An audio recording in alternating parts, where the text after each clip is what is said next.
জীবনের প্রত্যেকটা পর্যায়ের আলাদা একটা সৌন্দর্য আছে।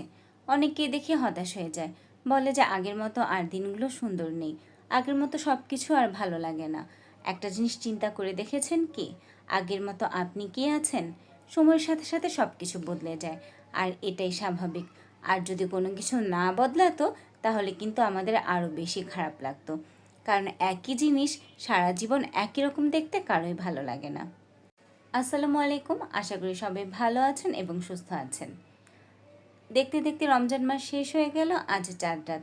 যে জন্য কথাগুলো বলছিলাম সেটা হচ্ছে, আগের মতো আসলে এই চাঁদ রাতে সে আনন্দ যেন খুঁজে পাই না। একটা সময় ছিল চাঁদ রাত বলতে হাতে মেহেদি পরা, তারপর ঈদের দিন কি কি করব সেই পরিকল্পনা করা।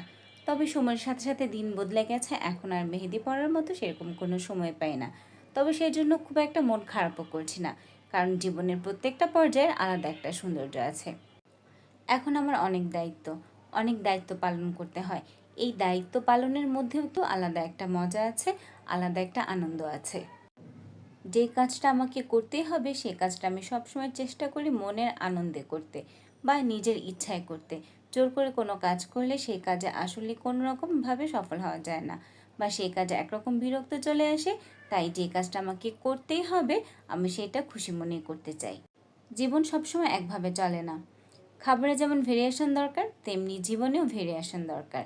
সারা জীবন যদি একইভাবে চলে বা একই রুটিন মাফিক চলা হয়, তখন কিন্তু আর কোনো কিছুই ভালো লাগবে না, একদম একঘেয়েমি একটা ভাব চলে আসবে।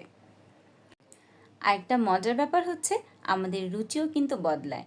সবসময় দেখবেন একই রকম খাবার ভালো লাগে না, বা যে খাবারটা আপনি আজকে মনে করছেন খুবই প্রিয় একটা খাবার আপনার, হয়তো বা 2-4 বছর পরে সেই খাবারটা খেতে আপনার একদমই ভালো লাগবে না।